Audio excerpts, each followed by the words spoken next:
Est-ce qu'on t'a forcé? Il y a quelqu'un qu'on a menacé. On t'a dit, si tu n'es pas là, il y aura des palabres. Amen. La Bible dit que c'est le dimanche à l'église que tu dois te trouver. Il y a des gens qui se réveillent et qui se posent la question. Tu ne dois plus te poser la question. Il y en a qui ne se posent pas la question pour aller au boulot. Le lundi, ils savent qu'ils doivent être au bureau. Mais quand c'est l'église, ils se posent la question. Dis à ton voisin, hey! Le dimanche, tu dois commencer la semaine. Le dimanche, c'est le premier jour de la semaine, ce n'est pas lundi. Et le premier jour de la semaine, on la dédie à Dieu. Le dimanche, tu la confies à Dieu, tu la dédies totalement. Et tu viens dans la réunion familiale, puisque nous sommes une famille spirituelle dont Dieu est le Père. Et dans cette famille spirituelle, Dieu veut parler à ses enfants, il prend plaisir. La Bible dit que lorsque ses enfants sont réunis, il y a une huile fraîche qui coule. Amen. Donc Dieu visite de façon particulière ses enfants quand nous nous retrouvons les dimanches. Il restaure, il relève, il challenge, il transforme, il ouvre des portes, il fait plein de choses. Amen. C'est pour ça qu'il faut être là le dimanche. Amen. Donc aujourd'hui, nous allons aborder, c'est un message que j'ai reçu il y a quelques semaines. Pendant que je me suis réveillé avec le message. Et nous allons partager. C'est un message, je ne sais pas si on aura le temps de terminer aujourd'hui. Je vais essayer de faire qu'on aborde tous les points ce dimanche, mais ce n'est pas sûr. Mais le plus important, c'est que Dieu fasse ce qu'il veut faire dans nos cœurs. Amen. Et donc, le message s'inspire il y a une scène qui s'est passée. La Bible dit qu'il y a des pharisiens qui se sont réunis pour pouvoir venir interroger Jésus. Et ils sont venus interroger Jésus pour le coincer. Ils ont voulu coincer Jésus. Et ils ont posé plusieurs questions, notamment la question de savoir à qui est-ce que le peuple juif doit donner des impôts à César ou pas. Donc, ils ont posé plusieurs questions. Et après, Jésus a répondu de manière excellente. Et ils ont posé une dernière question, toujours dans le but de coincer Jésus. Ils ont demandé à Jésus quel est le plus grand des commandements. Et ils s'entendaient peut-être à ce que Jésus donne, je ne sais pas, quand on te dit quel est le plus grand, qu'est-ce que Dieu peut, si Dieu doit dire une seule chose, qu'est-ce qu'il peut nous dire? Si Dieu doit nous demander une seule chose, qu'est-ce qu'il peut nous demander? Et certainement, plusieurs s'attendaient à ce que ce soit des révélations terribles. Peut-être s'attendaient à ce que Jésus dise, le mystère le plus important, c'est les 77 mystères prophétiques intergalactiques. Ça, c'est les thèmes. Il y a une fois un visuel que j'ai vu, la personne a dit que ce que Dieu lui-même ne savait pas. C'était le thème d'une prédication. Ce que Dieu lui-même ne savait pas. Donc lui, il sait les choses que Dieu ne savait pas. Donc on s'attend souvent, on cherche souvent des choses complexes, compliquées, des choses qui sortent de l'ordinaire, des choses abracadabrantes. Et c'est peut-être ce qu'on aurait aimé que Jésus dise. Mais Jésus a dit quelque chose de très simple, c'est dans Matthieu 12. Amen. Et Jésus dit, tu aimeras le Seigneur ton Dieu de tout ton cœur, de toute ton âme, de toute ta pensée, de toute ta force. Et il dit, je vais vous donner un second commandement qui est identique au premier, c'est tu aimeras ton prochain comme toi-même. C'est bizarre, Jésus. Moi, je m'attendais à ce que tu me parles des dimensions prophétiques. Toi, tu me parles de l'amour. En résumé, s'il faut résumer tout ce que Dieu attend de toi, c'est que tu puisses l'aimer lui. Amen. Et c'est ce que la Bible nous dit. Souvent, tu te dis, mais qu'est-ce que Dieu attend de moi? Je reçois souvent plusieurs personnes en entretien qui me disent, je ne sais pas ce que Dieu attend de moi. Je te dis ce matin, Dieu dit, s'il y a une chose que tu dois garder à l'esprit, c'est que je te demande de m'aimer. Amen. Il y a quelques mois, j'étais au plateau, j'étais allé accompagner ma soeur, et arrivé au plateau, j'ai commandé le Yango. Je commande le Yango et mon téléphone s'éteint. Et le véhicule me cherche, il ne me retrouve pas. Et avec le téléphone éteint, c'était compliqué. J'ai essayé de guetter, de savoir où est-ce qu'il venait, j'ai regardé, rien. Mon téléphone était là, il y avait le Yango, j'avais de l'argent sur moi, mais je ne pouvais pas me déplacer. Pourquoi? Parce que le téléphone était éteint. Donc j'avais un téléphone qui a des applications, un téléphone qui a un beau design, un téléphone qui est performant. Mais parce que la batterie était morte, le téléphone ne servait à rien. Il en est de même pour nous. Lorsque nous faisons des activités, nous servons à l'église, nous faisons plein de choses, lorsque la batterie de l'amour est morte, alors notre vie ne sert à rien. Et c'est ce que Dieu nous dit dans 1 Corinthiens 13, au verset 1 à 3. La Bible dit que quand tu vas même parler la langue des anges, quand tu vas parler la langue des anges, tu seras comme un airain qui retentit, un peu comme un tonneau vide. C'est-à-dire que tu vas faire beaucoup de bruit, mais c'est vide. Autrement dit, l'amour, c'est le fondement de la foi. L'amour, c'est ce qui donne la vie à notre marche avec Dieu. Si nous faisons beaucoup de choses, mais que nous n'aimons pas Dieu, nous aurons une vie fade et une vie sèche. C'est pourquoi le premier commandement que Dieu nous donne est le commandement le plus grand, le commandement le plus important. Et ce que Dieu veut que tu gardes à l'esprit ce matin, c'est que tu dois l'aimer. Dis à ton voisin, Dieu te demande de l'aimer. Dieu te demande de l'aimer. Donc cet amour va donner la saveur à ta marche avec lui. Mais Dieu te demande de l'aimer également parce que Dieu aime être aimé. Dieu aime être aimé. Dieu aime ceux qu'il aime. Et c'est ce que la Bible dit. Que ceux qui m'aiment, je les aimerai. Donc Dieu aime être aimé. Dieu prend plaisir à être aimé. Et tu dois être conscient de cette réalité. Dieu t'a créé pour que tu puisses l'aimer. Dieu ne t'a pas créé pour que tu puisses avoir des voitures, pour que tu puisses avoir un boulot, pour que tu puisses avoir beaucoup d'argent. Mais la pensée première de Dieu, il a créé des personnes qui pouvaient l'aimer et avec qui il pouvait entretenir une relation véritable. Amen. Donc Dieu veut, Dieu demande, Dieu attend et Dieu commande que tu puisses l'aimer. Amen. Maintenant, une fois qu'on parle de l'amour, c'est quoi l'amour? Et ce sera le thème de notre message. Le message de ce matin, c'est marcher dans toutes les dimensions de l'amour pour Dieu. Marcher dans toutes les dimensions de l'amour pour Dieu. Donc Dieu demande que tu l'aimes et Dieu te montre comment tu dois l'aimer. Amen. C'est ce que Jésus a fait. Il t'a montré comment est-ce que tu dois l'aimer. Donc il y a plusieurs dimensions de l'amour.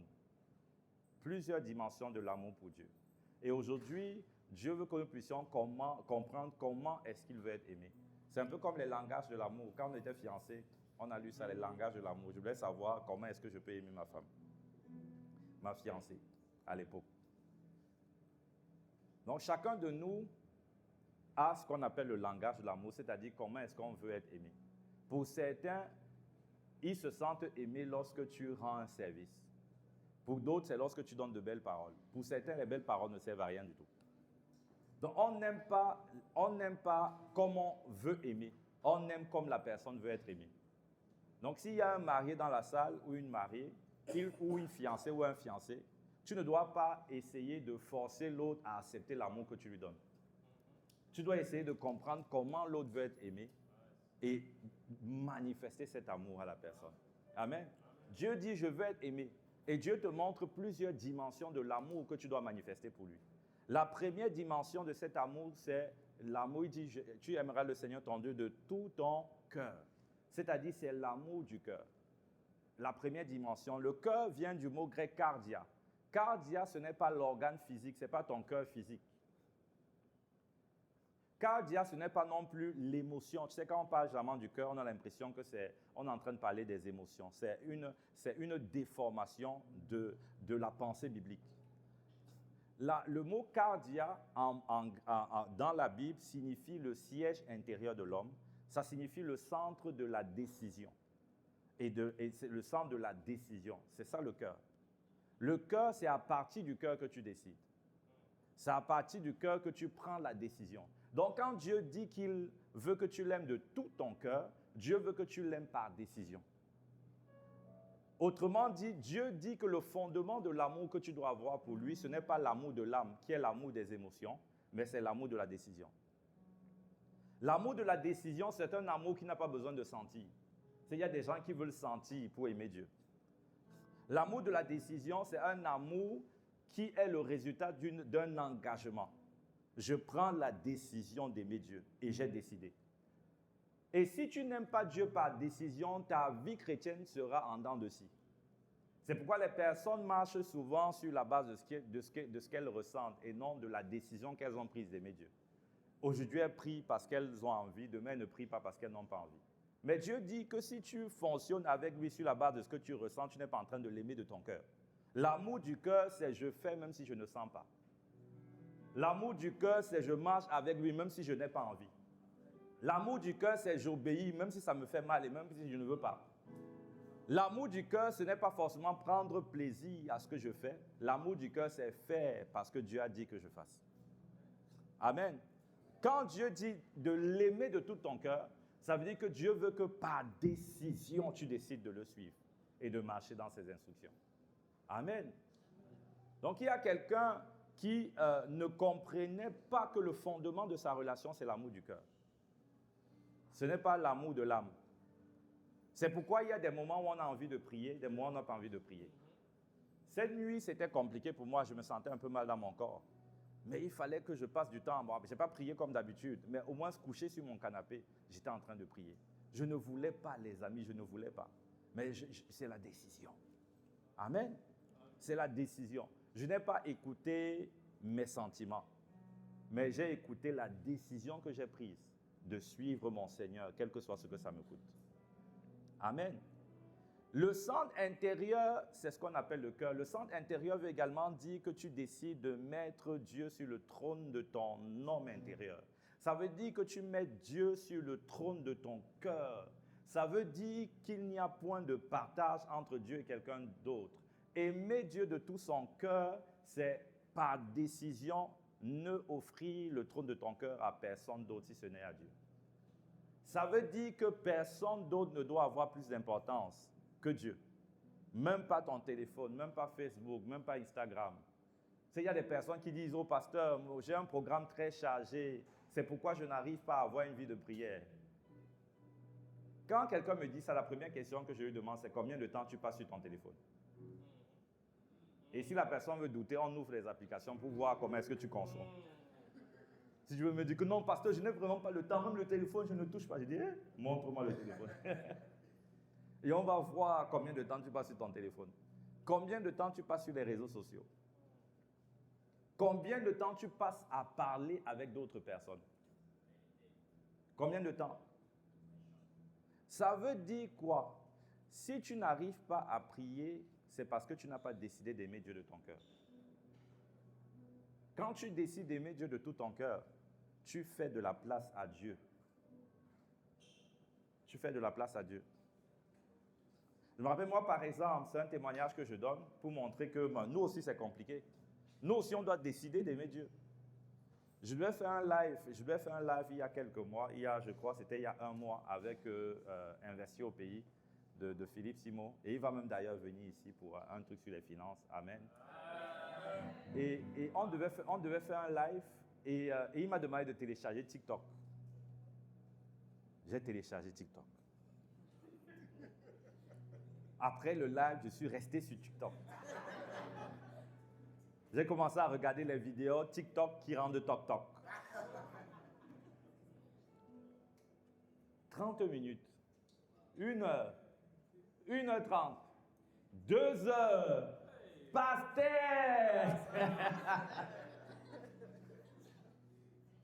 Si c'était un jour, ça aurait été bien. Le lendemain, juste voulu regarder un peu TikTok.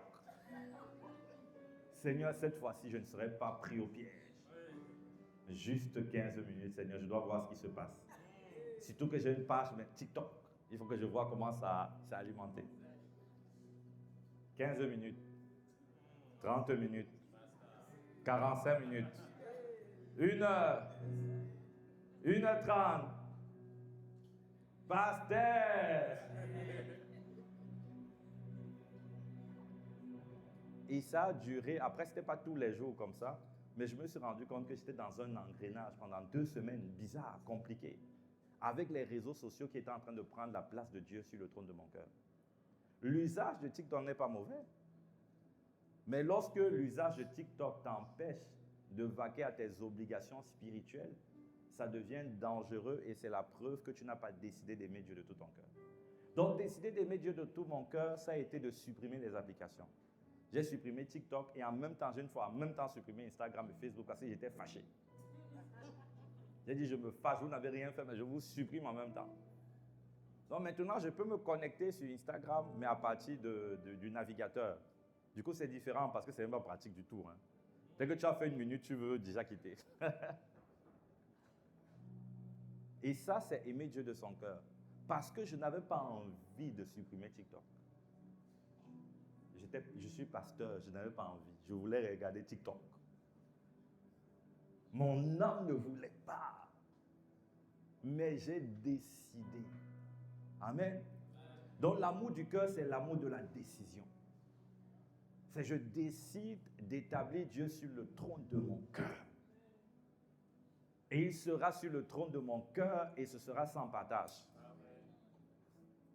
Donc il ne faut pas toujours vouloir ou sentir ou ressentir ou fonctionner selon tes désirs.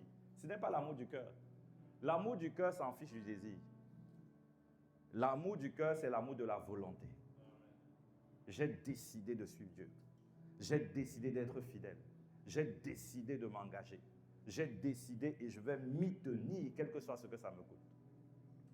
L'amour du cœur va t'amener à bloquer les numéros de téléphone. Tu n'as pas envie. Non, il y a des numéros avant, j'ai bloqué. Elle te sourit, mais c'est l'enfer qui est en train de te sourire. J'ai bloqué, j'étais déjà pasteur, bloqué des numéros. Et que pasteur, mais non. Le pasteur bloque aussi les numéros. C'est l'amour du cœur. L'amour du cœur te fait mettre Dieu sur le trône de ton cœur. Et l'amour du cœur doit être le fondement de ta marche avec Dieu.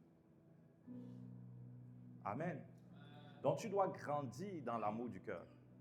Dieu a dit tu dois m'aimer de tout ton cœur. Et pour grandir dans l'amour du cœur, l'une des choses qui va t'aider, c'est le matin, il faut que tu replaces Dieu au centre de tes décisions. Tu lui dis, Seigneur, sois le centre de toute décision que je prendrai aujourd'hui. Sois vraiment le centre de toute décision. Sois au cœur. Sois vraiment celui que je choisis. Quel que soit ce que tu vas demander, quel que soit ce que ça me coûte, accorde-moi cette grâce. Amen. La deuxième des choses qui va t'aider, c'est de pouvoir discerner les idoles cachées. Il y a des idoles cachées. Pour moi, c'était TikTok. Pour toi, c'est peut-être autre chose. Mais tu dois discerner les idoles cachées. C'est peut-être une relation. C'est peut-être les séries télévisées. Moi, les séries télévisées, j'ai divorcé de ça depuis des années. Parce qu'un jour, je n'étais pas encore pasteur à ce moment. Peut-être, je ne me rappelle plus. En tout cas, il y a plusieurs années, j'ai passé toute une nuit à regarder les séries télévisées. Toute la nuit. Au lieu de faire la nuit de prière. Épisode 1. On va juste voir l'épisode. Je vois le début de l'épisode, le début. Puis je m'en vais dormir. Épisode 2. Je vois le début de l'épisode 3. Et puis je m'en vais dormir. Et tu vois toute la série pendant toute la nuit. Depuis le temps, j'ai dit, Seigneur, je décide de t'aimer de tout mon cœur. Alors j'arrête avec les séries. Ce que je vais regarder maintenant, c'est juste les films. Parce que les films, c'est une fois. Une fois tu es sorti. Après, si quelqu'un sait gérer les séries télévisées, il regarde une fois, il fait la part des choses. Gloire à Dieu pour lui. Parce qu'on n'a pas tous les mêmes choses à sacrifier.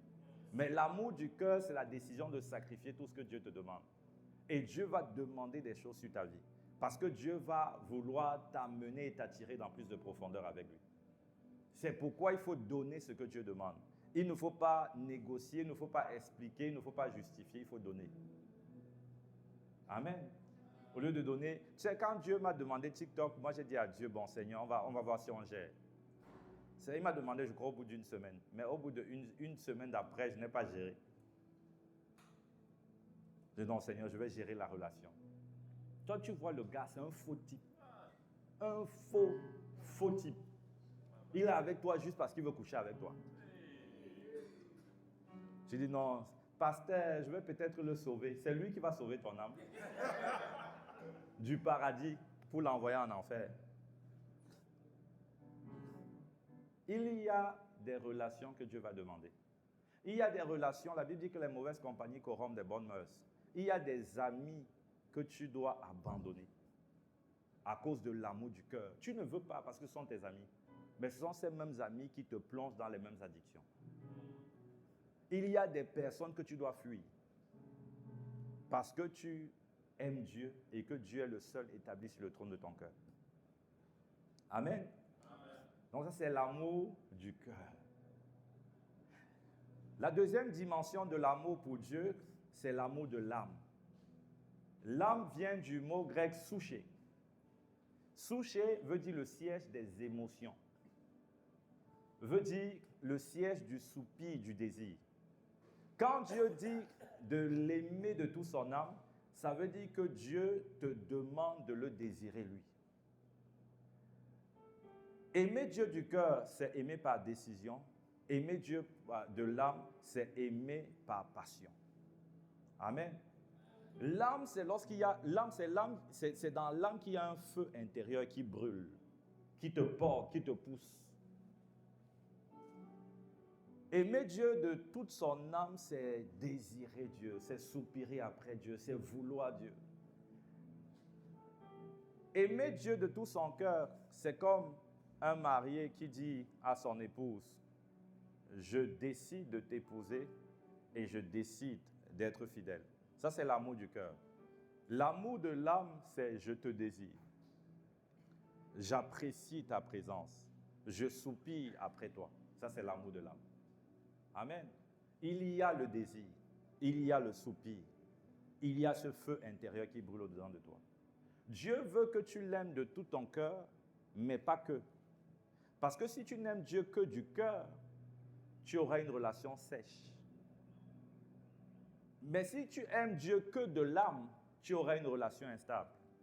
Mais lorsque tu associes les deux, tu rentres dans la dimension de la romance. La dimension des profondeurs avec Dieu. Et c'est dans cette dimension que Dieu veut t'amener. Il veut que le fondement soit la décision, mais il veut qu'à la décision, tu ajoutes la passion. Que tu ajoutes la romance. Parce que la décision n'est pas ce qui t'introduit dans la dimension de la romance. C'est la décision associée à la passion. La passion seule ne peut pas t'introduire aussi dans la romance parce que la passion, elle varie. Et la romance n'est pas le résultat d'un moment de prière. C'est la constance qui produit la passion, qui produit la romance. Et cette constance-là, c'est la décision qui l'assure. Amen. Donc tu dois aimer Dieu avec ton âme. Tu dois être passionné pour Dieu, désirer Dieu. C'est pourquoi il y a une église qui avait continué d'aimer Dieu de cœur. La Bible dit que non, vous faites tout, vous faites toujours, vous faites ce que vous faisiez avant. Mais j'ai une seule chose contre vous, c'est que vous avez perdu votre premier amour. Et le premier amour, l'amour dont il était question, ce n'était pas l'amour de la décision, c'était l'amour de la passion. Autrement dit, vous avez continué de faire les choses, mais sans ce feu, cette énergie intérieure qui vous portait avant. Avant, lorsqu'on disait temps de prière, vous couriez. Maintenant, lorsqu'on dit temps de prière, c'est comme si on a mis 10 cailloux sur votre dos. Et vous devez transporter les pierres. Vous êtes lourd, vous êtes fatigué, vous ne voulez pas. Avant, vous pouviez être dans la présence de Dieu, vous ne voulez pas que ça se termine. Mais aujourd'hui, vous êtes dans la présence de Dieu avec la montre à la main. Pourquoi? Parce que vous avez certes décidé, mais il n'y a plus ce feu intérieur qui brûle, qui vous consume, qui vous pousse à désirer, à soupirer, à vouloir Dieu. Dieu veut que tu l'aimes de tout ton cœur. Dieu ne veut pas simplement être aimé par décision. Dis à ton voisin, aime Dieu de toute ton âme. Dis à l'autre voisin, aime Dieu, désire Dieu. Dieu veut que tu le désires. Dieu veut que quand tu te lèves, que ce soit lui que tu veux. Il veut que quand tu te lèves, que ton cœur bouillonne d'amour pour lui. Il veut que tu sois excité lorsqu'on dise qu'il faut venir à l'église. Il veut ça. C'est pourquoi David disait une chose que mon cœur désire ardemment. Une chose que mon cœur, c'est d'habiter dans la maison de Dieu. David voulait juste venir habiter, venir contempler Dieu. Et c'était son désir ardent. Ça, c'est l'amour de l'âme. L'amour du désir, du soupir. Est-ce que tu soupires encore après Dieu? Est-ce que tu désires encore Dieu? Est-ce qu'il y a un feu au-dedans de toi qui te pousse à l'aimer lui? Dieu veut restaurer cet amour. Amen. Dieu veut restaurer cet amour, l'amour de l'âme, l'amour de la passion. L'amour de la fougue. Je me rappelle avec mon épouse, quand on était encore fiancés, je me rappelle un soir, on allait à un restaurant. Et après le restaurant, chose curieuse, elle a décidé de me raccompagner. Normalement, c'est les hommes qui raccompagnent. Moi, je l'ai raccompagnée après qu'elle m'ait raccompagné. Puis elle m'a raccompagné après que je l'ai raccompagnée. Finalement, on s'est séparés au milieu. On a dit, bon, on se met au milieu, chacun part. Ça, c'est l'amour de l'âme. La passion. Mon cœur soupire, mon cœur désire. C'est pourquoi la Bible dit que comme une biche soupire après des courants d'eau, ainsi mon âme a soif de toi. Et il dit, oh Dieu. Ça veut dire que c'était une exclamation, le cri, l'expression profonde de son âme. Profonde de son âme. Ce n'était pas juste mon âme soupire après toi, oh Dieu. Comme une biche soupire. Et la biche, comment est-ce qu'elle se rend? On dit comme une biche soupire après des courants d'eau. Comment est-ce que la biche soupire après des courants d'eau? Elle parcourt des kilomètres pour chercher l'eau. Si tu mets une biche ici, elle va commencer à chercher l'eau. Et si l'eau se trouve, je ne sais pas, au Mali, au Sénégal, au Bénin, elle va marcher des kilomètres jusqu'à trouver l'eau.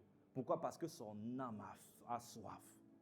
Son âme désire. Ce n'est pas juste la décision, c'est qu'il y a une énergie à l'intérieur d'elle qui la pousse à chercher l'eau. Et cette énergie fait que même les souffrances qu'elle peut endurer ne lui font plus rien. La priorité, c'est de pouvoir être abreuvée, d'être désaltérée.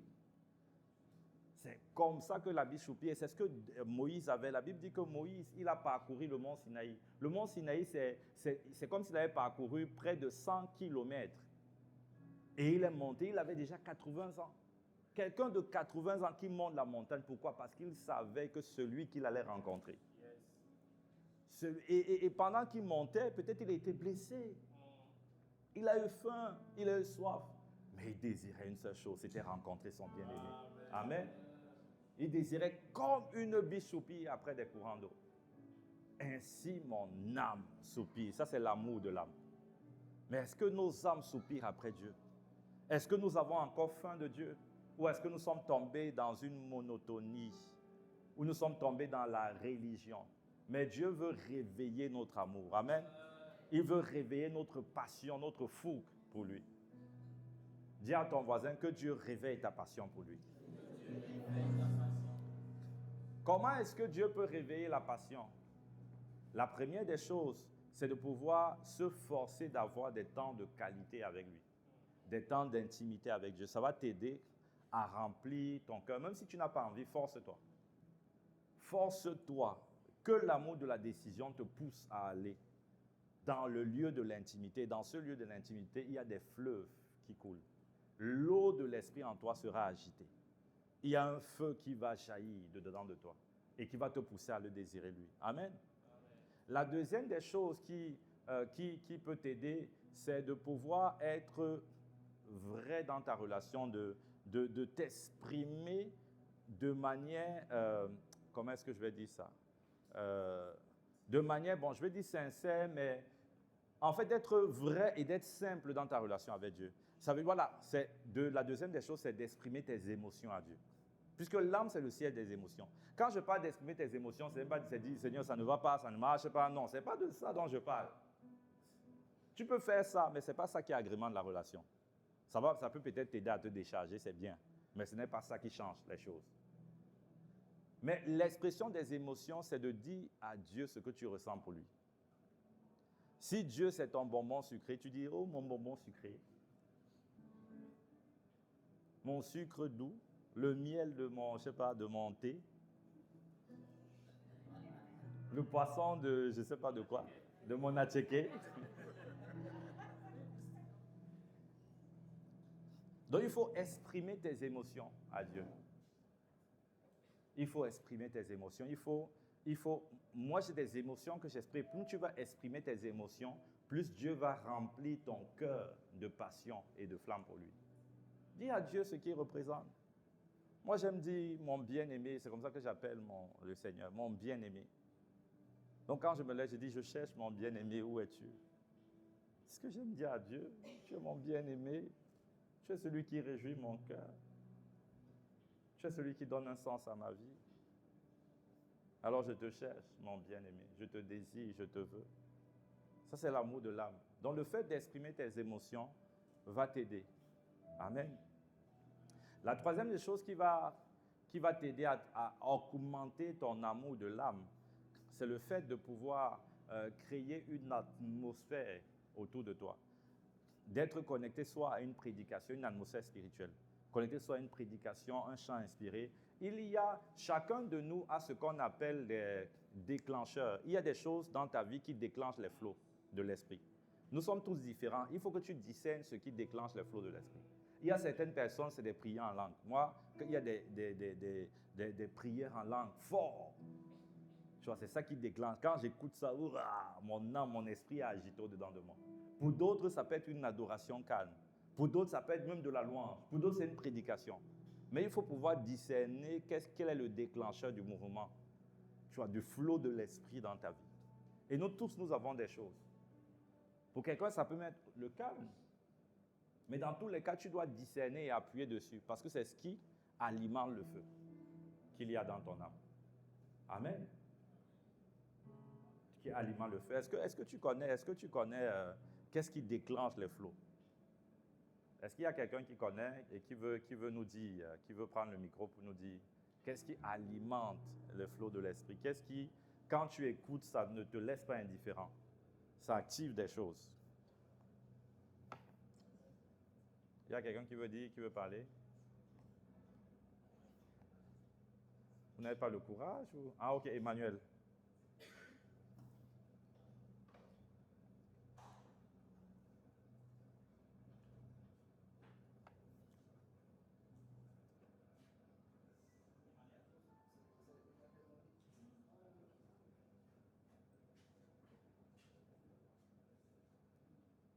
Amen. Amen. Les messages d'évangélisation. Ah, les messages d'évangélisation. Amen. Amen. Bon, lui, il a connu son tri. Il y a des choses, ça te remplit d'une passion. Il faut discerner. Si tu ne connais pas, demande à Dieu. Ou observe. Observe. Expose-toi à des atmosphères et observe. Et tu vas voir que tous les atmosphères n'ont pas le même effet. Il y a des atmosphères, même spirituelles, qui ont un effet différent. Amen. Pardon. Donc, observe. La deuxième des choses, c'est la troisième dimension, plutôt le dernier point pour pouvoir augmenter ton amour de l'âme, c'est la prière en langue. Amen. La prière en langue, en langue te permet de pouvoir répandre cet amour-là. Donc, plus tu pries en langue, plus il y a une dynamique interne qui se met en place et qui génère une passion, un zèle. Donc, il faut avoir la discipline de prier en langue. Amen. La troisième dimension, je vais essayer d'avancer. J'aimerais qu'on fasse tous les 5 points aujourd'hui. La troisième dimension, c'est l'amour de toute sa pensée, c'est-à-dire l'amour de la pensée. Le mot pensée vient du mot grec dianaya, ou bien dianaio, je ne sais pas comment est-ce qu'on lit ça. Dianoia, voilà, plutôt dianoia, qui signifie littéralement capacité de réflexion, d'analyse, direction volontaire de l'esprit. Ça, c'est ce que dianoia veut dire.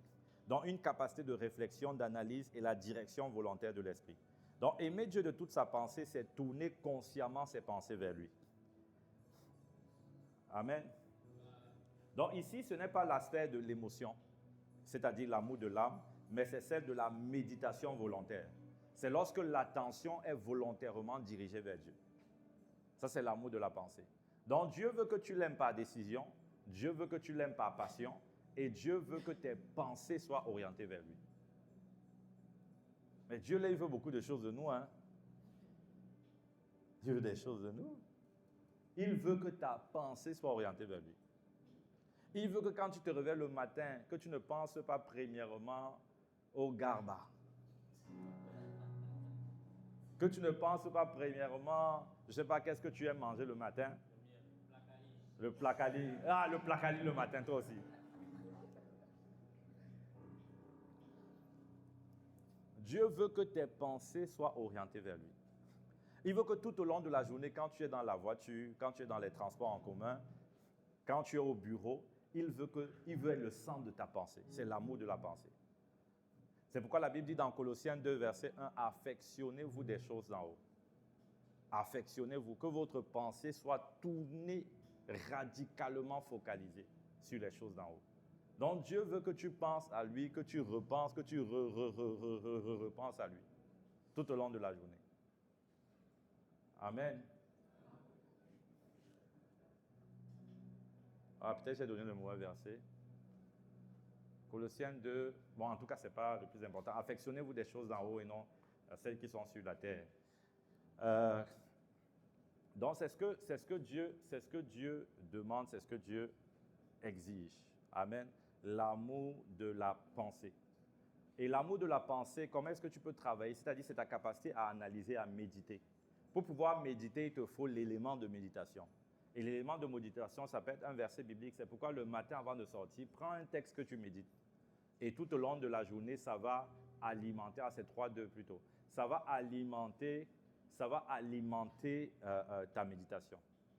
Donc tu prends un verset, tu médites le matin. Ça, c'est la première façon d'augmenter l'amour de la pensée. L'amour de la pensée, pour l'augmenter également, c'est l'atmosphère, comme pour l'amour de l'âme, contribue à focaliser et à fixer nos pensées sur Dieu. L'atmosphère que tu crées autour de toi. L'amour de la pensée. Amen. Et l'amour de la pensée, c'est également la discipline que tu donnes à tes pensées. Tu dois régulièrement observer tes sentiments. Parce que Dieu a créé un lien entre le sentiment et la pensée. Tes sentiments te donnent une indication de ce à quoi tu penses. Quand tu es triste, dis-toi à quoi est-ce que je pense. Tu verras que tu as pensé à quelque chose qui t'a rendu triste. Donc le fait de surveiller tes sentiments te permettront de contrôler tes pensées. Si tu as des sentiments qui ne sont pas normaux, ça veut dire que tu as des pensées qui ne sont pas validées par le ciel. Et tu refocalises. Quand tu es triste, c'est peut-être parce que tu as des pensées, oh vraiment, mon lendemain sera obscur, les choses ne vont pas aller, ma vie ne marche pas. Mais quel est le verset biblique qui dit que ta vie ne va pas aller demain? Est-ce qu'un verset biblique comme ça existe? Dieu dit au contraire, ne vous inquiétez pas du lendemain. Donc, si tes pensées veulent méditer les choses qui ne vont pas, tu ramènes tes pensées sur ce que la Bible dit. Là, tu es en train d'orienter tes pensées vers Dieu. Et tu es en train d'aimer Dieu de toute ta pensée. Amen. Donc, la troisième chose qui va t'aider, c'est surveiller les sentiments que tu as. Et la surveillance des sentiments, si tu as des sentiments bizarres, ça veut dire que la pensée que tu as n'est pas bonne. Parce qu'il y a un lien entre la pensée et le sentiment. La quatrième dimension de l'amour pour Dieu. Donc on a déjà vu 3 dimensions de l'amour pour Dieu. La 4e dimension, c'est l'amour de la force. Amen. Tu aimeras le Seigneur de toute ta force. Est-ce que tu peux secouer ton voisin, dis-lui, aime Dieu de toute ta force. Secoue, secoue. Je dis secoue. Toi, tu es... Non, secoue. Secoue l'autre voisin, secoue-le, secoue. Il y a un voisin qui te regarde déjà mal. N'aie pas peur, dis-lui que c'est le pasteur. Secouez ton voisin. Aimez Dieu de toute sa force. La force vient du mot grec iskous. Iskous a 2 définitions. La première définition de iskous, c'est la vigueur. C'est la vigueur. Une vigueur qui est associée à la souffrance. Donc, aimer Dieu de toute sa force, c'est souffrir par amour pour Dieu. C'est la première définition de aimer Dieu de toute sa force. Si l'amour pour Dieu ne te conduit pas à souffrir, c'est que tu n'as pas encore commencé à aimer Dieu de toute ta force. Il y a des personnes qui veulent aimer Dieu sans souffrir. D'autres encore ont considéré que quand on est en Dieu, il n'y a pas de souffrance. La Bible dit qu'il n'y a pas de souffrance liée à la maladie, ce n'est pas la volonté de Dieu. Liée au péché, ce n'est pas la volonté de Dieu. Mais il y a une souffrance qui est liée à notre obéissance et au service que nous lui rendons. Et la Bible dit même que c'est une récompense.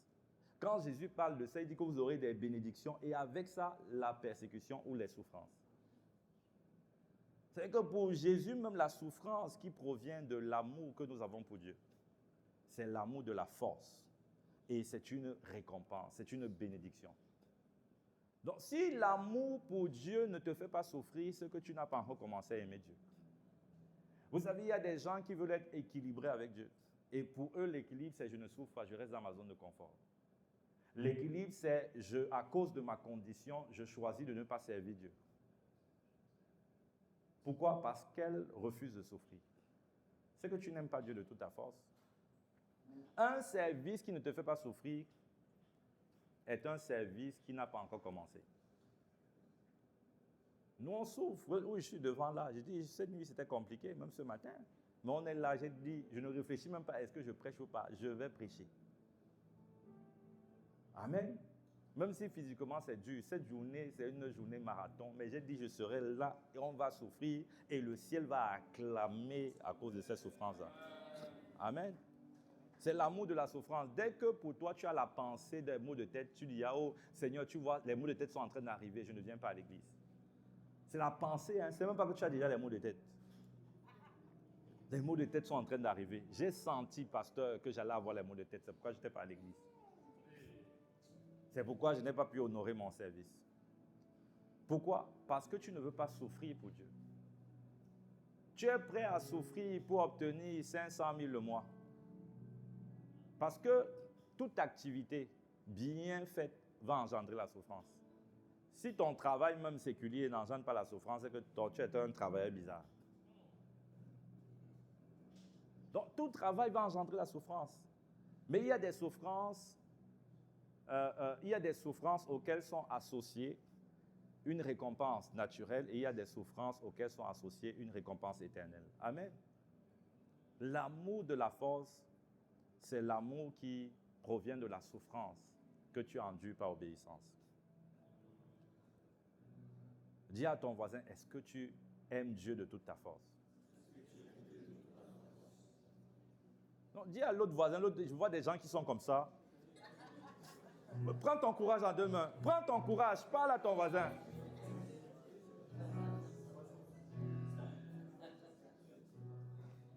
Quand on te demande, est-ce que tu aimes Dieu de toute ta force, on est en train de te dire, est-ce que tu sers Dieu véritablement?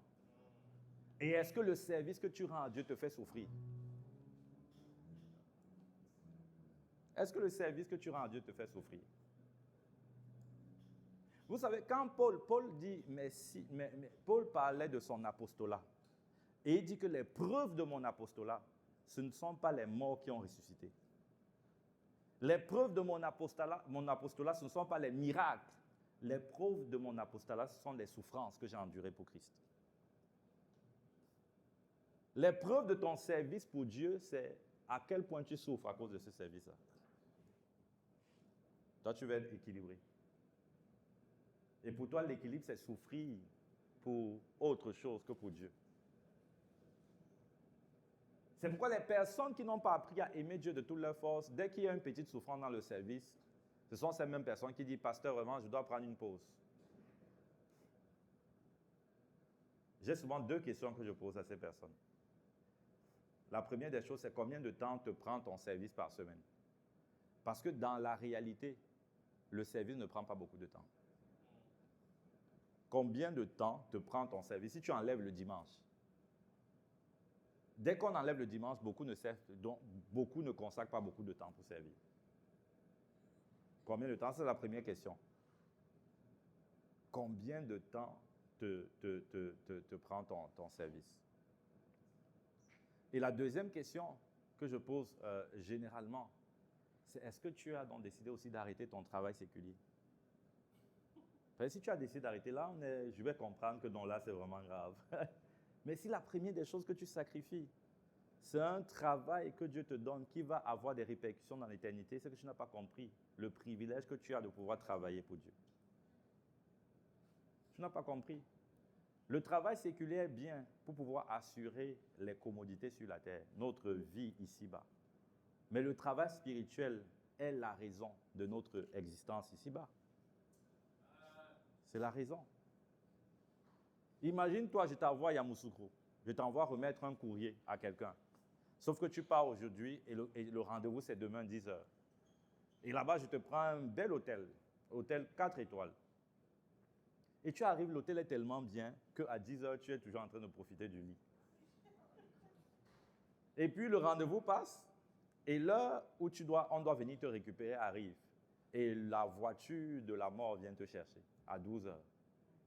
Et la voiture de la mort te ramène donc où tu étais au commencement, à Abidjan. Et arrivé à Abidjan, tu me dis, ah vraiment, oh pasteur, merci pour l'hôtel. L'hôtel était fabuleux, l'hôtel était fantastique. Je vais te dire, mon ami, l'hôtel n'était pas le but. L'hôtel n'était pas l'objectif. L'hôtel n'était pas la mission. L'hôtel, c'était la commodité. Mais la commodité n'est pas la priorité. Amen. Donc, ne perdons pas de vue la priorité. La priorité, c'est d'accomplir le mandat. La mission, ce n'est pas que l'Église, mais l'Église en fait partie. La mission, c'est selon le fardeau que Dieu dépose dans ton cœur, qui peut également être extérieur à l'Église, mais l'Église en fait partie. Amen. C'est pourquoi tu dois souffrir de servir Dieu. Dis à ton voisin, est-ce que tu souffres en servant Dieu? Est-ce que tu souffres? Et les gens, Dieu te réveille le matin, Dieu te réveille la nuit à 3 heures pour pouvoir prier. Toi, quand le sommeil finit, tu ne comprends même pas que c'est le Saint-Esprit. Donc pour toi, ça ne peut même pas être lui. Pourquoi est-ce qu'il voudrait me réveiller la nuit? C'est l'heure où on se repose. Pourquoi est-ce que je vais souffrir? Donc pour toi, ce n'est même pas une option. Pourquoi? Parce que tu as dans ton esprit, tu n'associes pas la souffrance au service pour Dieu. Et tu ne réalises pas que ceux qui souffrent pour Dieu sont les privilégiés et ceux que le ciel acclame. C'est une histoire que je vous ai racontée une fois. C'est un de mes fils dans la foi qui veut même venir à Abidjan. Il est en train de faire les démarches. Et lui, il m'appelle un jour. Il me dit, j'étais le frère Alain Patrice. Il m'appelle, il me dit, je me suis réveillé cette nuit pour prier. Et je combattais avec le sommeil. Et il y a une voix qui m'a dit, couche-toi et dors, car c'est de la religion que tu fais. Et je me suis couché et j'ai dormi. J'ai dit, ah, donc le diable te parle. Donc il s'est couché et il a dormi. Et il venait me donner le témoignage de la voix de l'esprit qu'il a écouté. J'ai dit, c'est ta chair qui t'a parlé. Et c'est ta chair avec grand C. Parce que Dieu prend plaisir à la souffrance. Donc même si tu te lèves là, tu as sommeil. Souvent même, tu dis même au nom de Satan. Que Seigneur, je bénis Jésus au nom de Satan. Le ciel n'est pas froissé, le ciel est heureux. Pourquoi? Parce que c'est un service que tu es en train de rendre dans la souffrance. C'est l'amour de la force. C'est l'amour de la force. Je ne veux pas souffrir. C'est ça qu'on parle des matinales à 5 heures. Tu ne sais même pas que ça existe. C'est comme si ton esprit fait un tri. Tu es dans ta pensée, dès que ça vient, dès que le communiqué passe, il y a un filtre. Pourquoi? Parce que tu refuses de souffrir. Dis à ton voisin, souffre. Dis encore bien même, cogne un peu, dis souffre, mais ne boxe pas, hein, cogne un peu. Bouscule un peu, dis souffre. Ah, servant Dieu, oh. C'est ce pourquoi tu existes. C'est ce pourquoi tu as été créé. Nous allons tous partir de cette terre. Qu'est-ce que tu vas laisser? La Bible dit que ceux qui meurent dans le Seigneur, les bonnes œuvres les suivent. Mais quelles sont les œuvres qui vont t'accompagner? Ce ne sont pas les œuvres que tu auras faites dans le confort de ton canapé. Ce sont les œuvres qui seront le résultat des sueurs, de la transpiration, de la souffrance, des pleurs même parfois, des larmes. Et c'est pourquoi la Bible nous dit que les moindres afflictions du moment présent produisent au-delà de toute mesure un poids éternel de gloire. Amen. Il y a un poids éternel de gloire qui est associé à chaque souffrance. Quand tu souffres par amour pour Dieu, le ciel est en train de noter, le ciel est en train d'enregistrer. Et Dieu a prévu que le service te fasse souffrir. C'est pour ça que tu ne veux pas prendre soin des âmes. Tu ne veux pas prendre soin des gens. Tu ne veux pas t'occuper des gens. Tu veux juste venir t'asseoir à l'église et que tout soit bien. Et tu es le premier à critiquer quand quelque chose n'est pas correct. Alors que ce que tu vois qui est incorrect, c'est un appel de Dieu pour que tu apportes la correction. Donc lève-toi et sers Dieu. Lève-toi et apprends à aimer Dieu. On n'aime pas Dieu seulement en parole. On n'aime pas Dieu seulement parce qu'on est sincère. On aime Dieu parce qu'il y a une souffrance qui est associée au service que nous lui rendons. Il faut que tu souffres. Amen. Quand Dieu te réveille la nuit, c'est compliqué, mais c'est bien. Tu bagarres, tu dors. Souvent même, tu peux même prier et à un moment, tu dors. Je ne te demande pas de prier dans ton lit parce que la Bible demande de ne pas tenter. L'ennemi, tu ne peux pas toi-même, tu te couches là bien, tu mets la couverture sur toi, tu dis je prie. Tu fais quel type de prière? Toi aussi. Mais souvent, tu peux être en train de marcher, à un moment, tu t'assois et puis tu ne sais plus quand. C'est le jour qui te réveille. Mais tous ces combats-là, c'est ce qu'on appelle le combat de la foi. Dieu aime ça. Dieu prend plaisir à ça. Dieu récompense ce type de service. Et je vous ai dit une fois, et je l'ai dit quand on parlait d'évangélisation, je vous ai dit qu'il y a des récompenses qui nous attendent au ciel.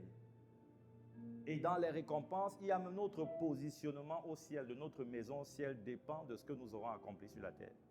Il y a des gens qui seront proches du trône, il y en a qui seront loin du trône. Et je dis, ne faites pas comme ceux qui seront justes. Je vous ai dit qu'il y a des frontières entre l'enfer et le paradis. Il y en a qui seront à la frontière. Tu vois, donc dès qu'ils se tournent là, ils voient un voisin qui n'a pas évangélisé. Il dit que mon gars, je suis sauvé, mais il est sauvé sans œuvre, aucune œuvre. Et le voisin qu'il a, vous savez quel est le voisin? C'est le bandit à la croix. Celui qui a donné sa vie à Jésus à la croix. Parce que lui, là, il est sauvé sans œuvre. Sans œuvre, aucune œuvre. Et ça sera lui le voisin de beaucoup. Mais pas ici, amen. Parce que tu as accepté de souffrir. Tu as accepté de souffrir pour Dieu. Tu as accepté de mouiller le maillot. Tu as accepté de payer le prix pour faire avancer l'œuvre de Dieu. Amen. C'est pourquoi aujourd'hui, je te fais un appel. Si tu es ici et tu ne sers pas à l'église, je te fais un appel à te lever et rejoindre un département. Amen. Et donc, dans quelques minutes, on va prendre le nom de tous ceux qui ne servent pas et qui ont compris qu'ils doivent aimer Dieu avec leur force. Iskous veut également dire mobiliser ses ressources pour faire avancer le royaume. Quand on parle de ressources, il y a les compétences que nous avons. Amen. Donc, Iskous, c'est mobiliser tes compétences pour faire avancer le royaume. La compétence que tu as reçue, je te donne une révélation puissante. La compétence que tu as reçue, j'exagère quand je dis puissante, c'est que c'est simple, mais c'est très profond, c'est très vrai. La compétence que tu as reçue, c'est premièrement pour la mission et non premièrement pour le boulot.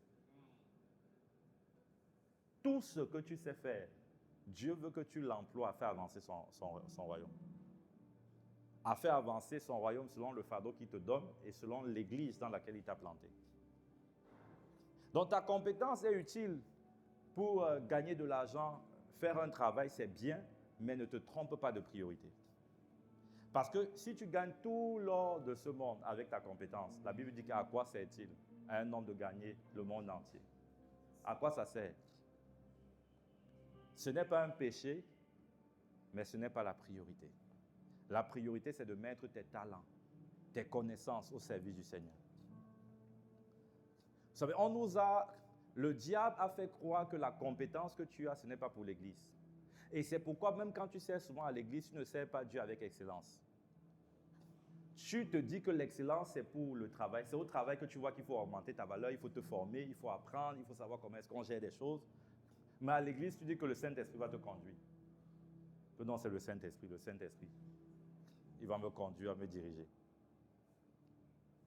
Amen. Donc, Iskous, c'est lorsque je mets mes compétences au service du Seigneur. Et dans ressources également, c'est aussi tes finances. J'ai perdu la moitié de la salle. y a quelqu'un qui dit finance. Oh, vraiment, Seigneur. Parce que quand tu mets tes finances, ça fait mal. Peut-être toi, tu mets ce qui ne te fait pas mal. Quand tu viens le dimanche matin, tu cherches, c'est quand tu arrives à l'église que tu cherches ce qu'il y a dans tes poches, c'est ça que tu donnes.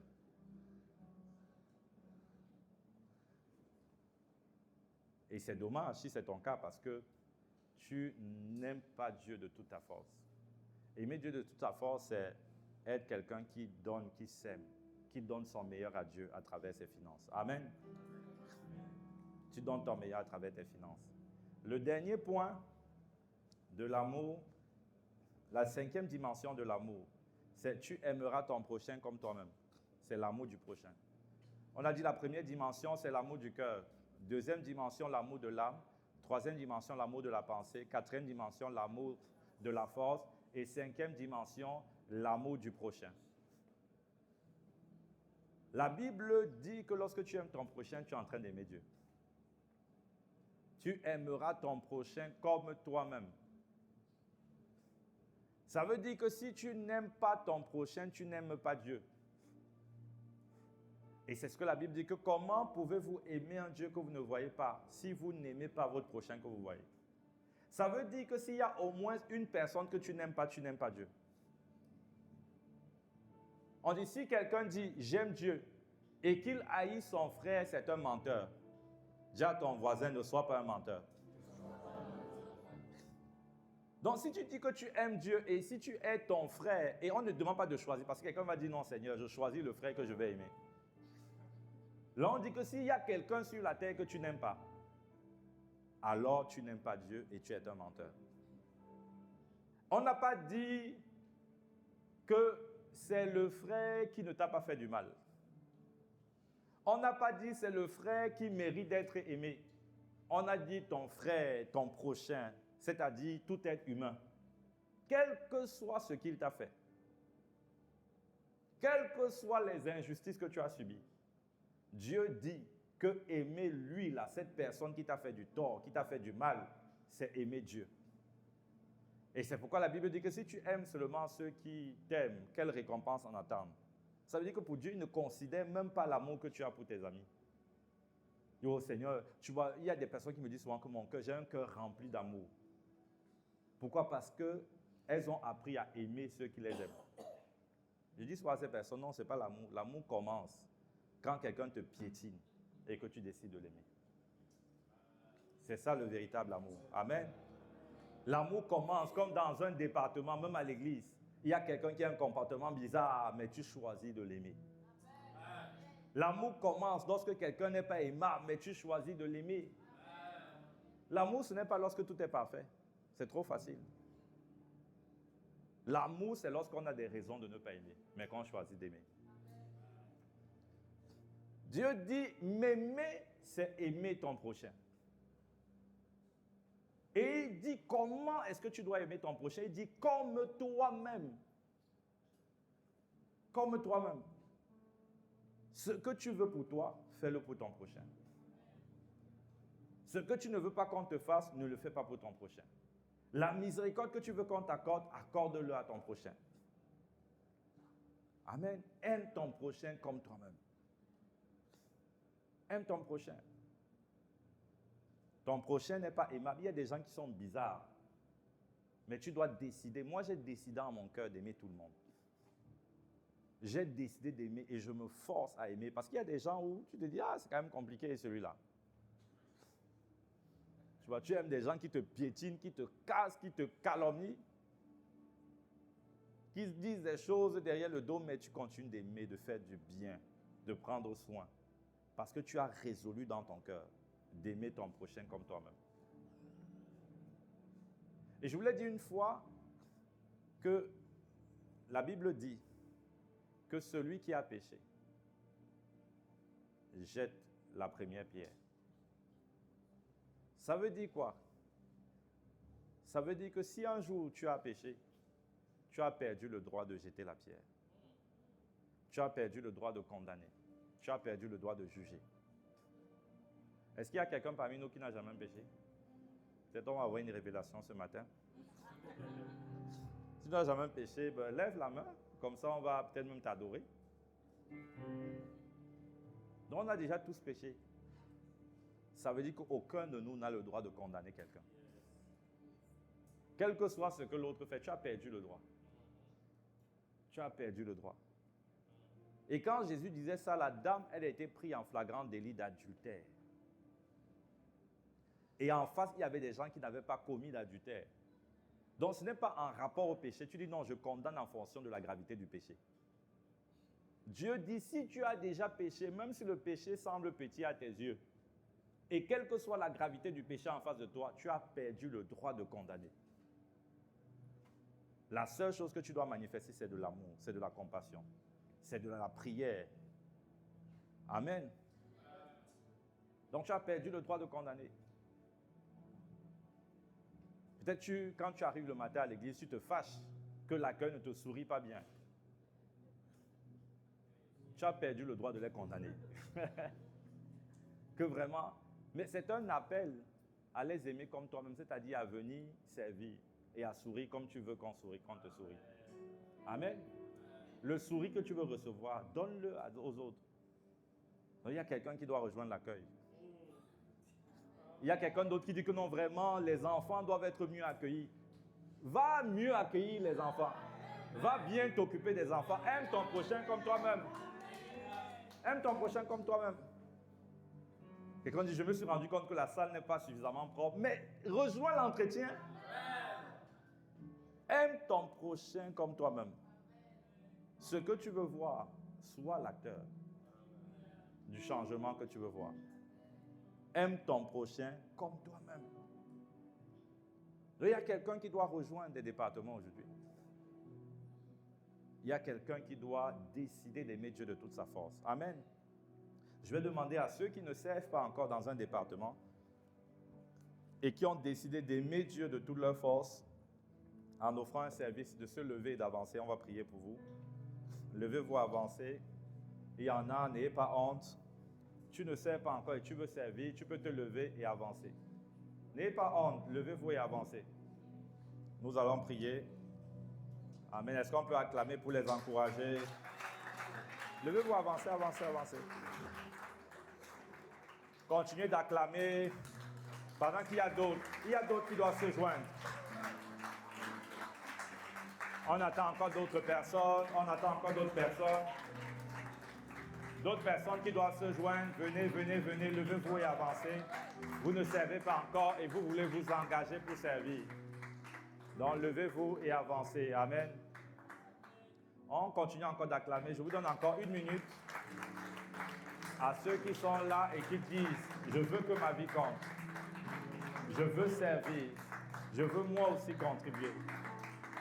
Tu peux te lever et avancer. Nous allons prier. Amen. Donc, il y a au moins 5 personnes. On va continuer d'acclamer pendant que d'autres personnes avancent. Au moins 5 personnes. On continue d'acclamer. On va acclamer jusqu'à ce que tu te lèves. On va acclamer jusqu'à ce que tu te lèves. Aime Dieu de tout ton cœur. On va acclamer jusqu'à ce que tu te lèves. Amen. On continue d'acclamer. Il y a au moins 5 personnes.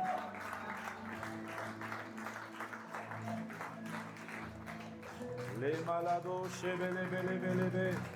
N'aie pas honte, n'aie pas honte, n'aie pas peur. N'aie pas honte, n'aie pas peur. N'aie pas honte, n'aie pas honte, n'aie pas honte. Tu décides de faire partie de ceux qui aiment Dieu. Tu décides de faire partie de ceux qui aiment Dieu, de ceux qui aiment Dieu.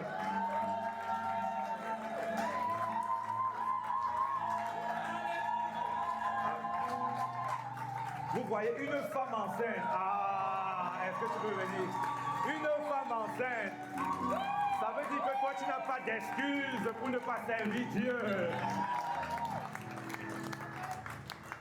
Donc, on va encore attendre quelqu'un. On attend encore quelqu'un. Lève-toi et avance. Tu décides que ta vie compte. Tu décides que ta vie compte.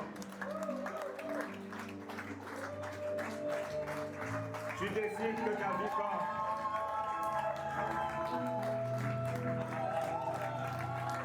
Tu décides que ta vie compte. Amen. Amen, amen, amen, amen. Donc nous allons prier pour vous. Vous prenez la bonne décision d'aimer Dieu. Dieu vous demande de l'aimer. Et aimer Dieu, ce n'est pas que des paroles. C'est de s'engager. Amen. Et alors que vous vous engagez, Dieu va vous aider. Il va prendre soin de vous, il va vous soutenir et il va vous utiliser puissamment. Ne négligez pas ce que vous êtes aujourd'hui. Peut-être vous dites non, je ne me sens pas digne, je ne suis pas capable. Personne de nous n'est capable. Quand Jésus est venu, il n'est pas allé chercher les personnes qui étaient élevées, qui avaient fait de grandes études, qui avaient beaucoup d'argent. Non. Jésus est allé vers des personnes qui étaient simples de cœur. Amen. Il est allé prendre Pierre qui était un pécheur. Et parmi eux, il y avait également des personnes qui étaient élevées. Mais Jésus n'a pas regardé à ça. Dieu va vous utiliser puissamment. Amen. Dieu va vous utiliser. Il va manifester sa gloire à travers vos vies. Et votre vie sera un témoignage puissant. Amen. Donc, je vais vous demander d'étendre la main vers eux. Nous allons prier. Pendant ce temps, vous-même priez. Dites à Dieu, je m'engage. Je viens, je me donne à toi. Je choisis de te servir. Je choisis de te consacrer du temps. Je choisis de mettre mes compétences à ton service.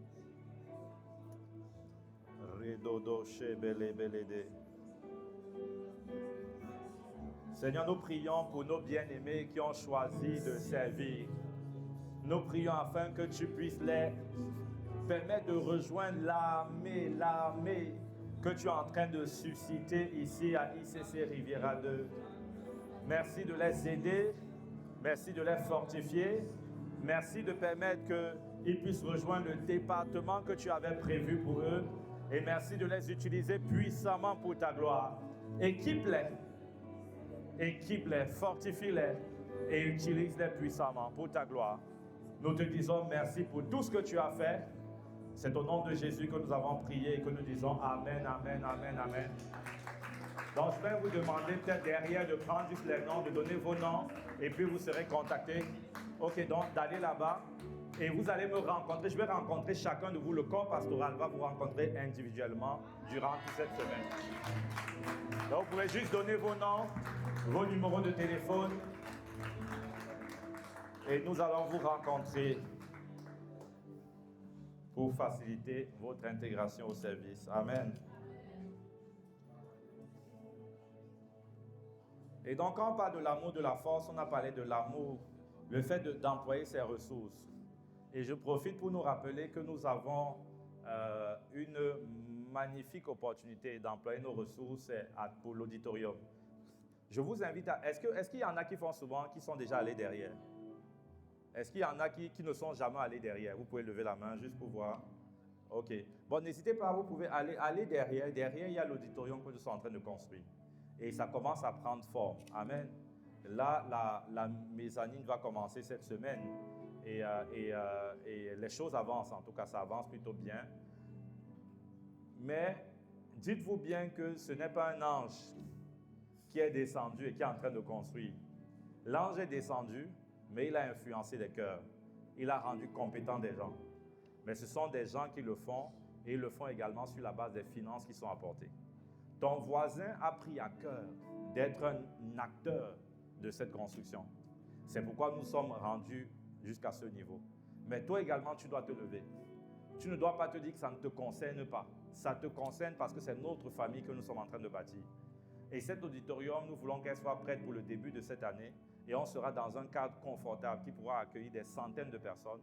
Et vraiment, où on pourra offrir à Dieu une plateforme par laquelle il va passer pour toucher de nombreuses vies, transformer des vies et permettre à ce que nous puissions accomplir le mandat que nos pères nous ont confié. Amen.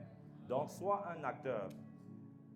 On a parlé de l'amour de la force. L'amour de la force, ce n'est pas donner les miettes, mais c'est donner quelque chose qui te coûte. Et le projet nous coûte tous. Rassurez-vous, nous également, on paye le prix. Amen. Mais on ne peut pas être les seuls à payer le prix. Il y a ton voisin qui paye déjà aussi le prix, mais toi, tu dois également te lever. Et en fonction de la grâce que Dieu t'a accordée, tu dois donner quelque chose qui te coûte. Ne néglige pas, parce que nous n'avons pas tous les mêmes grâces, mais dis-toi que ça doit se faire avec toi. Amen. Ça doit se faire avec toi. Donc tu dois donner et régulièrement donner. Tu dois prier, tu dois même mobiliser ton entourage. Moi, j'ai mobilisé mon entourage pour qu'il contribue. Et donc, plusieurs personnes de mon entourage ont contribué. C'est pour ça qu'on est où on en est. Donc, vous également, mobilisez parce que c'est notre maison que nous sommes en train de bâtir. Amen. Et bientôt, nous allons déménager d'ici pour aller dans ce cadre-là. Et je vous assure, ce que le Seigneur a prévu, ça sera wow, ça sera powerful, ça sera merveilleux. Amen. Vraiment merveilleux. Et ce qui est bien, c'est que ça va nous permettre d'organiser plusieurs des conférences. Parce qu'aujourd'hui, on ne peut pas encore faire de conférences parce que la salle elle est petite. Mais dès qu'on va déménager là-bas, on pourra organiser des grandes conférences. On a déjà une première conférence de prévue, c'est Impact Santé, où pendant toute une semaine ici, des gens vont venir se soigner gratuitement les matins. Et puis les soirs, les soirs, on aura beaucoup de médecins qui vont soigner, donner des médicaments, etc. Et le soir, on aura des sessions plénières au niveau de la santé et on aura aussi la formation des médecins, des infirmiers, etc. Donc, tu ne veux pas rater ça. C'est en mars. Donc, il faut que le bâtiment là soit prêt soit déjà tout prêt pour mars. Avec les finitions, tout doit être nickel pour début mars. Amen. Et ça veut dire qu'il faut qu'on accélère au niveau de nos dons. Donc, donne et donne. On a plusieurs autres conférences qu'on va organiser. Mais ça sera merveilleux, ça sera vraiment merveilleux. Il y a même certains invités qu'on ne peut pas encore inviter à ce jour parce qu'on n'a pas de salle. Tu les invites, on ne saura pas où mettre les gens. Et le Seigneur nous permettra de le faire. Donc. Et puis également, il y a plusieurs formations qui seront offertes. On va commencer une école de formation pastorale où on va vraiment former des missionnaires, des bergers qui seront envoyés parce que nous, on veut ouvrir 100 églises en 10 ans. Amen. Et pour ça, il faut former des gens. C'est ça qu'on a besoin de salles.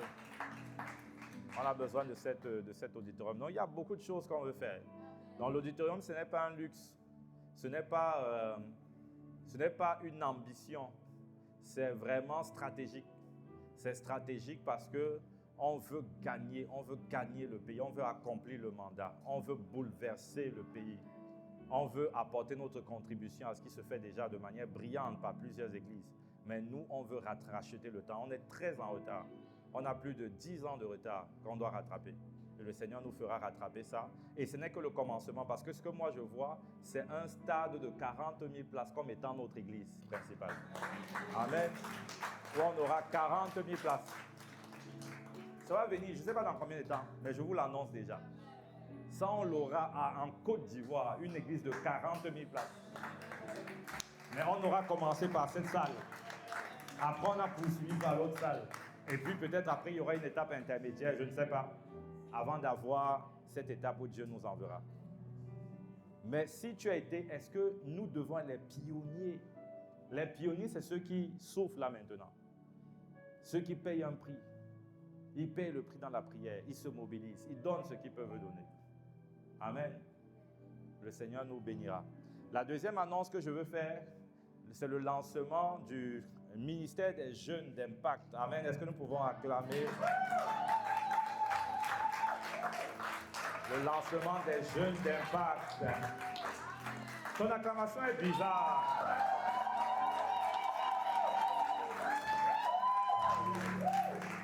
Il y a peut-être un cocoba qui se dit non, il faut être content pour les jeunes. Pour nous consoler, on dit tous qu'on est jeunes. Et c'est la consolation. Parce que je suis allé me coiffer récemment. Et puis je vois le coiffeur, il regarde ma tête, il tire mes cheveux. Je dis, mais qu'est-ce que tu fais? Il dit que je suis en train d'enlever les cheveux blancs. J'ai dit, hein?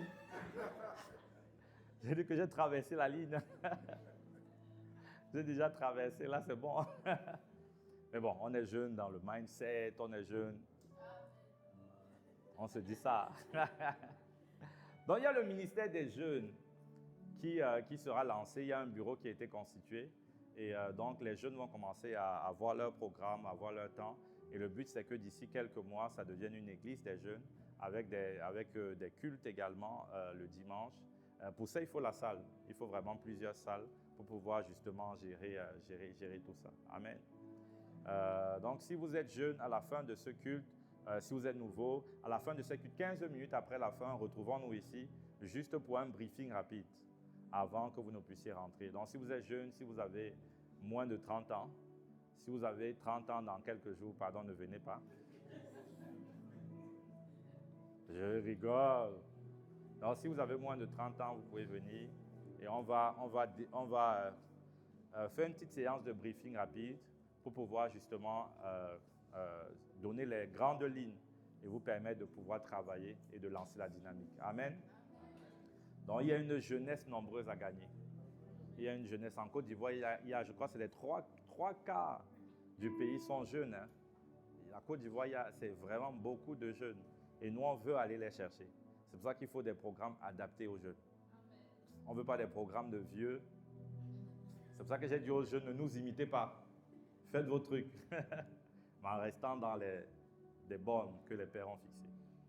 Mais dedans, soyez innovants, faites des choses différemment. Amen. Amen. Donc, c'était l'annonce que je devais faire. La dernière annonce, c'est les 3 jours de jeûne et prière. 3 jours de jeûne et prière que nous aurons. Donc, n'hésitons pas, on se retrouve ici, c'est de mercredi à vendredi. On se retrouve ici, mercredi, en présentiel. C'est pour prier pour la nation. Ça ne sert à rien d'avoir peur. On dit souvent que la peur ne modifie pas la position du danger. Tu vois? Donc, si tu as peur de quelque chose, ça ne change pas la chose. Ce qui change la chose, c'est la prière. Donc, n'aie pas peur, mais sois rempli d'audace, de courage et lève-toi dans la prière. Amen. C'est pourquoi nous, on a décidé de se lever dans la prière. On va prier pendant de mercredi, jeudi, vendredi. On aura des matinales en ligne de 5h à 6h. Et on va se retrouver le soir ici, le mercredi. Le jeudi, on se retrouve dans nos maisons, les cellules de maison. Si vous n'êtes pas dans une cellule de maison, c'est l'occasion de rejoindre une cellule de maison. Et le vendredi, ça sera en ligne, sur Zoom. Donc, on se retrouvera en ligne. Et je vous rappelle également que le dimanche, il y a culte. Parce qu'on va prier et tout va bien se passer. Amen. Dis à ton voisin, ne crains rien. Si dimanche, tu devais aller travailler pour avoir 100 000, tu allais travailler, on se connaît. On se connaît. Tu vois, il y a des gens qui ne sont pas venus aujourd'hui parce qu'ils disent que j'ai peur. Mais c'est les mêmes qui ont travaillé durant la semaine. Dis que tu as peur, tu es sorti de chez toi, oui. Mais pour venir à l'église, c'est des forteresses et c'est le diable qui combat. Parce que c'est qu'en venant à l'église, tu vas écouter une parole qui va te challenger, qui va te booster. Amen. Donc dimanche, on est là. Et le Seigneur fera grâce, tout se passera bien. Amen. Ok, là je vais accueillir ceux qui sont là un dimanche. Donc je vais d'abord donner l'opportunité à quelqu'un qui est là ce matin. Tu n'as pas encore reçu Jésus, tu n'as pas encore fait de Jésus ton Seigneur et ton Sauveur. Nous sommes arrivés à la fin de ce culte. Tu n'as pas encore fait de Jésus ton Seigneur et ton Sauveur. Et je vais te donner l'opportunité de le recevoir. Si c'est le cas, est-ce que tu peux lever ta main? Lever ta main si tu veux recevoir Jésus. Tu veux naître de nouveau. Tu veux marcher avec lui à compter de ce jour. Tu as écouté la parole qui a demandé d'aimer Dieu et tu t'es rendu compte que vraiment tu avais une vie sans Dieu. Là, tu décides de revenir à lui. Tu décides de développer une relation personnelle avec lui. Tu peux lever ta main et nous allons prier ensemble. Lève ta main bien haut. On n'aie pas peur, c'est entre toi et Dieu. Nous voulons juste t'accompagner dans la prière. Est-ce qu'il y a quelqu'un qui veut recevoir Jésus? Ok, je ne vois pas de main levée. Je suppose que nous sommes tous enfants de Dieu. Ou tu hésites, tu as peur, tu te dis, qu'est-ce que ton voisin... Mon ami, on s'en fiche du voisin. C'est toi et Dieu. Aujourd'hui que tu entends la voix de Dieu, n'endurcis pas ton cœur. Amen. Donc, je te donne encore quelques secondes pour lever la main et nous allons prier ensemble. Lève ta main, nous allons prier ensemble. Et Jésus viendra dans ton cœur, il va changer ta vie. Il va changer ta vie. Alors, lève ta main et nous allons prier ensemble. Encore quelques secondes. Encore quelques secondes. Ok, je suppose que nous sommes tous enfants de Dieu. Ok. Donc là, nous voulons maintenant recevoir ceux qui sont à ICC un dimanche pour la première fois. Donc si vous êtes à ICC Riviera 2 pour la première fois un dimanche, est-ce que vous pouvez vous tenir debout? Si vous êtes là pour la première fois un dimanche, est-ce que vous pouvez vous tenir debout? Est-ce que nous pouvons acclamer le Seigneur pour leur vie?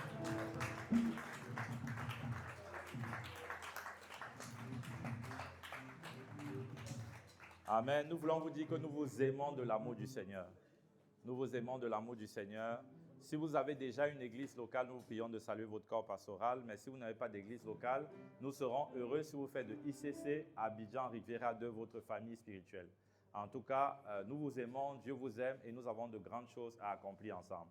Donc sachez qu'ici, ce n'est pas juste une organisation, c'est une famille que vous allez intégrer si vous décidez de faire de ICC votre église locale. Vous intégrez une famille, ça se serre les coudes, ça se soutient. Une famille, ça avance ensemble. Et donc, en venant à ICC, il y a différentes plateformes qui sont proposées pour vous permettre de pouvoir progresser dans votre marche avec Dieu et pour vous équiper afin que vous puissiez accomplir votre mission ici-bas. Amen. Je vais demander à l'Assemblée de bien vouloir se tenir debout et nous allons les accueillir comme nous savons bien le faire à ICC.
Nous allons demander à nos invités de bien vouloir rejoindre la salle juste à droite.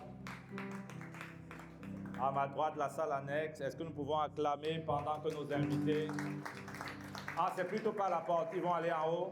Donc, vous pouvez juste sortir. Vous allez prendre les escaliers. Il y a une salle qui a été spécialement préparée pour vous, où il y a une collation qui vous sera offerte.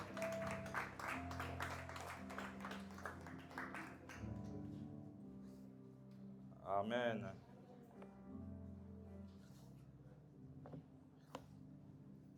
Amen. Nous sommes arrivés à la fin de notre culte. Je ne sais pas s'il y a des annonces que je n'ai pas appelées. Je pense qu'on rappelle les matinales, nos matinales. Donc cette semaine, on aura la matinale le lundi, le mercredi, le jeudi et le vendredi. Et on aura nos 3 jours de jeûne et de prière. Amen. Et on aura nos 3 jours de jeûne et prière. Alors, nous sommes arrivés à la fin de ce moment. Nous rappelons également qu'il y a la formation PCNC à la fin de ce culte. Dans ceux qui sont inscrits pour la formation, c'est la formation de parcours de croissance de la nouvelle création. N'hésitez pas à le faire. Nous rappelons nos cellules de maison du coup le jeudi. Il n'y aura pas atmosphère de gloire, du moins ça sera en ligne de 19h à 21h. Les cultes d'impact, ce sera plutôt un temps de prière en présentiel et nous aurons nos sorties d'évangélisation. Ceux qui souhaitent donner une offrande à la sortie, vous avez des paniers dont vous pourrez déposer une offrande en sortant. Donc n'hésitez pas, il y a également la restauration qui est là. Pour ceux qui sont là, n'hésitez pas à aller à la restauration, prendre de quoi manger et surtout ne partez pas comme des voleurs. Donc prenez quelques minutes pour échanger, prendre des nouvelles avant de disparaître. Que la grâce de Philippe, tu sais qu'il y a des gens qui ont une grâce Air Philippe, ne te localise pas. Et que tu puisses rester avec tes frères pendant quelques minutes avant de partir. Amen. Donc nous allons prier. Est-ce que tu peux simplement dire merci à Dieu pour ce culte? Dis-lui merci pour sa parole. Dis-lui merci. Seigneur, nous te disons merci. Merci pour ta grâce. Merci pour ce culte. Merci pour la façon dont tu nous as conduits. Merci pour ce que tu as accompli, pour le feu que tu as allumé dans le cœur de plusieurs. Merci parce que tu as éclairé ceux dont la relation avec toi dépendait des émotions et non du cœur de la décision. Merci pour ceux qui n'étaient plus dans l'âme et que tu as donné des clés pour pouvoir raviver leur passion pour toi. Merci pour ceux qui avaient une vision tronquée du service pour toi, qui vont trouver le bon équilibre, un équilibre à laquelle est associé, un équilibre auquel est associée la souffrance pour toi. Merci pour l'amour du prochain, un amour qui supporte, qui pardonne, un amour qui couvre une multitude de fautes, un amour qui se tient dans la brèche de en prière, Seigneur, pour les autres. Merci de bénir, Seigneur, nous tous, de bénir cette Église. Merci, Seigneur, pour les travaux que tu continues de faire avancer. Merci parce que de la façon dont tu as prévu, tu nous permettras de pouvoir, Seigneur, respecter les délais qui ont été fixés et de pouvoir intégrer ce local rapidement. Nous te disons merci, c'est au nom de Jésus que nous avons prié et que nous disons Amen, Amen, Amen. Amen. Donc vous pouvez saluer votre voisin, vous pouvez également faire le tour, vous pouvez vous balader.